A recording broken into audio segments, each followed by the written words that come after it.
2, 3. Assalamualaikum warahmatullahi wabarakatuh. Perkenalkan, kami dari kelompok Tulip ingin mempresentasikan tugas UTS Lingkungan Bisnis.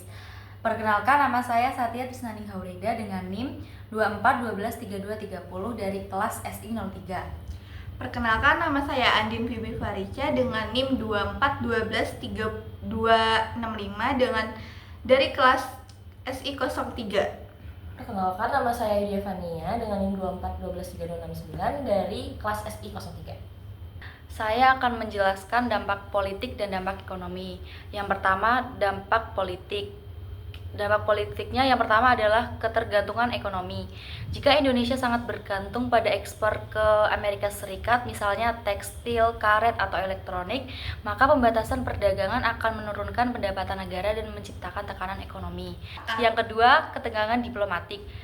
Kebijakan yang dianggap diskriminatif oleh negara berkembang dapat memicu reaksi keras dan memperburuk hubungan bilateral. Jika tidak ditangani dengan diplomasi yang tepat, hal ini bisa mengganggu kerjasama politik dan ekonomi lainnya. Yang ketiga, stabilitas kawasan. Jika banyak negara mengalami dampak dari kebijakan Amerika Serikat, potensi ketegangan di forum-forum internasional seperti ASEAN atau WTO juga meningkat. Indonesia sebagai negara penting di Asia Tenggara harus menjaga peran aktifnya. Selanjutnya yaitu langkah strategis pemerintah Indonesia untuk mengatasinya. Yang pertama pendidikan diplomatik dan negosiasi dagang, yaitu menggunakan jalur bilateral dan multilateral untuk menegosiasikan tarif dagang yang lebih adil dan memperkuat posisi Indonesia di WTO. Yang kedua, diversifikasi mitra dagang, mengurangi ketergantungan pada pasar Amerika Serikat dengan membuka pasar baru seperti Tiongkok, Uni Eropa, Timur Tengah, dan Afrika. Yang ketiga, penguatan diplomasi ekonomi, mengoptimalkan peran duta besar dan konsulat jenderal sebagai agen promosi perdagangan dan investasi, serta menjalin kolaborasi antar pemerintah dan sektor swasta lintas negara. Yang kedua yaitu dampak ekonominya. Dampak ekonomi yang pertama adalah penurunan ekspor. Barang-barang ekspor di Indonesia menjadi kurang kompetitif karena tarif yang tinggi, menyebabkan penurunan ekspor dan neraca perdagangan negatif. Yang kedua, pelemahan rupiah. Menurunnya devisa ekspor dapat menekan nilai tukar rupiah terhadap dolar, meningkatkan beban impor dan utang luar negeri.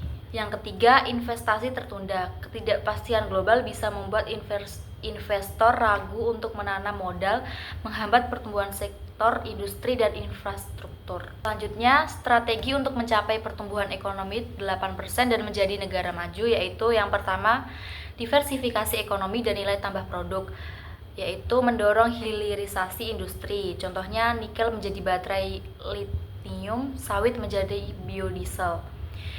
Menumbuhkan sektor manufaktur dan teknologi tinggi sebagai penggerak ekspor non-komoditas. Yang kedua, pengembangan pasar domestik dan UMKM. Memperkuat daya beli masyarakat melalui reformasi upah dan kebijakan fiskal. Digitalisasi UMKM agar lebih kompetitif dan bisa menembus pasar internasional. Yang ketiga, peningkatan investasi asing langsung atau FDI. Menyederhanakan regulasi investasi melalui OSS dan UU Cipta Kerja, menyediakan insentif pajak dan infrastruktur kawasan industri untuk menarik investor global. Dan yang terakhir yaitu peningkatan kualitas SDM dan teknologi. Reformasi pendidikan dan vokasi untuk mencetak tenaga kerja produktif dan inovatif, mendorong penelitian dan pengembangan yang didukung oleh anggaran negara dan swasta. Selanjutnya saya akan menjelaskan dampak sosial dan dampak teknologi. Yang pertama ada sosial. Analisis dampak kebijakan tarif terhadap kesejahteraan masyarakat di Indonesia. Dalam beberapa tahun terakhir, dunia termasuk negara Indonesia sedang menghadapi ketidakstabilan ekonomi global yang tinggi. Salah satu penyebab utamanya adalah krisis keuangan yang berasal dari gelembung aset dan spekulasi pasar, terutama Amerika Serikat. Amerika Serikat menerapkan kebijakan tarif khususnya yang terhadap negara dagang yang memiliki dampak yang sangat luas untuk kesejahteraan masyarakat Indonesia. Lalu, peningkatan tarif terhadap barang ekspor dari Indonesia membuat produk dalam negeri menjadi kurang kompetitif di pasar Amerika Serikat. Hal ini secara tidak langsung telah menurunkan permintaan ekspor yang berdampak pada sektor industri Indonesia seperti tekstil, elektronik, dan pertanian. Selanjutnya, dampak dari kebijakan Amerika Serikat terhadap kesejahteraan masyarakat, yaitu yang pertama ada terjadi PHK massal yang membuat tingkat pengangguran di Indonesia meningkat. Akibat dari penurunan permintaan ekspor tersebut, banyak perusahaan yang terpaksa melakukan pemutusan hubungan kerja massal dan membuat angka pengangguran di Indonesia semakin meningkat, terutama di kalangan buruh berpendidikan rendah yang hanya mengandalkan pada sektor ekspor.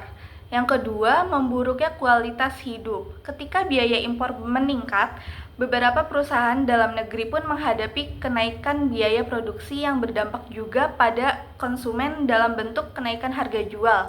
Hal ini memicu inflasi dan meningkatnya biaya hidup masyarakat. Yang ketiga, ada kesenjangan sosial meningkat.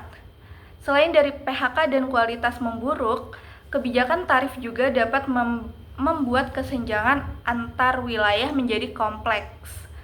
Selanjutnya, program sosial yang dapat diimplementasikan yang pertama ada bantuan langsung tunai atau BLT.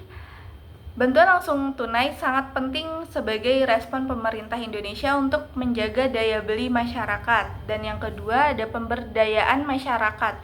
Pemerintah juga dapat memperkuat pemberdayaan masyarakat dengan dukungan modal, pelatihan, dan akses pasar. Selanjutnya di teknologi, yaitu pertimbangan bagaimana kebijakan tarif dapat mempengaruhi inovasi dan adopsi teknologi di Indonesia.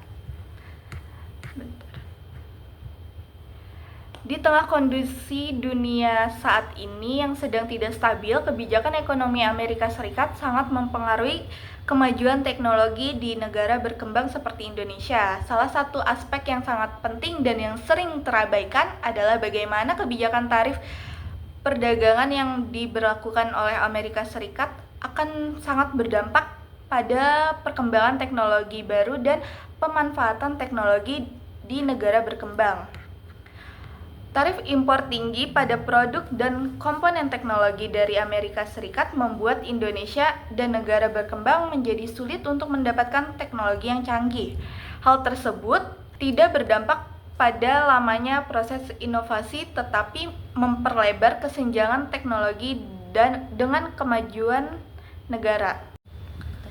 Selanjutnya, pertimbangan teknologi dan kebijakan tarif. Yang pertama ada ketergantungan dengan negara luar. Ketergantungan dengan negara luar membuat negara Indonesia sulit untuk mendapatkan teknologi dari luar agar bisa mendorong Indonesia fokus mengembangkan teknologi sendiri. Bagaimana kita mengatasi itu? Seperti meningkatkan dana untuk RISE, memberikan keringanan pajak untuk perusahaan teknologi, dan mendorong kerjasama antara pemerintah, universitas, dan industri Indonesia. Yang kedua, ada kenaikan biaya impor. Kebijakan tarif impor tinggi dari Amerika Serikat terhadap produk dan komponen teknologi menyebabkan harga barang teknologi meningkat drastis di pasar Indonesia. Dan yang ketiga, ada kemampuan UMKM menjangkau inovasi. Pada sektor UMKM juga harus diperkuat kebijakannya oleh pemerintah untuk melakukan transformasi digital agar manfaat teknologi dapat menjangkau semua masyarakat. Langkah yang dapat dilakukan untuk mendorong teknologi lokal agar mampu bersaing. Yang pertama ada melakukan transformasi digital UMKM dan memperluas mitra dagang. Yang kedua ada berkolaborasi antara pemerintah, universitas, dan industri. Dan yang ketiga ada melakukan investasi menggunakan sistem riset dan pengembangan. Oke, selanjutnya saya akan menjelaskan analisis dari dampak lingkungan dan dampak hukum. Yang pertama, ada analisis dampak lingkungan dari kebijakan tarif Amerika Serikat. Kebijakan tarif tinggi dari Amerika Serikat terhadap produk ekspor Indonesia memicu pergeseran pasar ke negara lain. Dalam jangka pendek, hal ini mendorong produsen untuk meningkatkan kapasitas produksi demi mempertahankan jumlah ekspor. Namun, peningkatan produksi tanpa perencanaan lingkungan berisiko besar, antara lain Yang pertama, ada defoterasi, yaitu pembukaan lahan baru secara besar-besaran yang menyebabkan hutan-hutan alami ditebang. Yang kedua, hilangnya biodiversitas, yaitu ketika hutan hilang, habitat hewan dan tumbuhan langka juga ikut musnah. Yang ketiga, degradasi lingkungan. Aktivitas ekonomi yang tidak ramah lingkungan akan memperburuk kualitas tanah, air, dan udara. Selanjutnya, bagaimana Indonesia dapat mengintegrasikan kebijakan lingkungan berkelanjutan ke dalam strategi pertumbuhan ekonominya.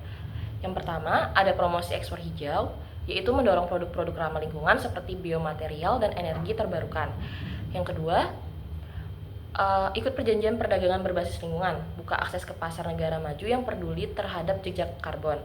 Yang ketiga, bangun pasar karbon domestik, yaitu jadikan offset karbon seperti REDD Plus sebagai sumber ekonomi baru. Selanjutnya, pengetatan regulasi lingkungan. Pastikan industri mematuhi standar berkelanjutan melalui pengawasan dan intensif. Lanjut, tinjauan aspek hukum dari kebijakan tarif Amerika Serikat. Kebijakan tarif Amerika Serikat yang diskriminatif terhadap Indonesia berpotensi melanggar prinsip WTO, khususnya General Agreement on Tariff and Trade atau GATT 1994. Indonesia sebelumnya telah mengajukan beberapa sengketa ke WTO, seperti kasus dumping produk baja dan biodiesel. Adapun langkah hukum yang dapat diambil Indonesia yaitu: pertama, mengajukan gugatan ke WTO. Gunakan mekanisme penyesalan sengketa jika terbukti diskriminatif. Yang kedua, membangun koalisi negara, perkuat posisi melalui aliansi internasional melawan kebijakan sepihak Amerika Serikat. Yang ketiga, ada negosiasi bilateral. Upayakan diplomasi langsung untuk menurunkan tarif atau menciptakan kerjasama timbal balik. Selanjutnya, rekomendasi strategis kepada pemerintah Indonesia untuk merespon kebijakan tarif Amerika Serikat dan mencapai target pertumbuhan ekonomi 8% serta menjadi negara maju. Indonesia dapat mengambil langkah strategis berikut. Yang pertama, diverifikasi pasar ekspor. Strateginya adalah kurangi ketergantungan pada pasar Amerika Serikat dengan memperluas ekspor ke negara-negara Asia Selatan, Afrika, dan Timur Tengah. Ini adalah Indonesia telah memperkuat kerjasama perdagangan dengan India dengan UEA melalui CEPA atau Comprehensive Economic Partnership Agreement. Datanya adalah ekspor ke India tumbuh 32,62% pada tahun 2022 BPS 2023. Kedua, dorong industrialisasi berbasis inovasi. Strateginya adalah meningkatkan nilai tambah ekspor lewat hilirisasi industri dan transformasi digital. Contohnya, hilirisasi nikel mendorong ekspor besi dan baja melonjak mencapai 27% pada tahun 2023. Datanya adalah sektor manufaktur menyumbang 18,34% terhadap PDB yang bersumber dari BPS tahun 2023. Yang ketiga, ada percepat transisi energi dan ekonomi hijau. Strateginya yaitu kembangkan sektor energi terbarukan dan produk ramah lingkungan untuk meningkatkan daya saing global.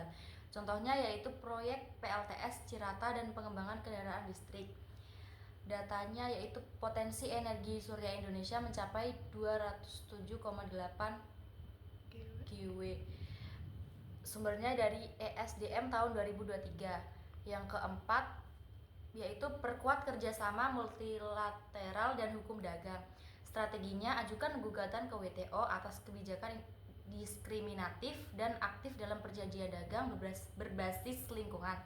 Contohnya, sengketa Indonesia vs Amerika Serikat soal biodiesel di WTO.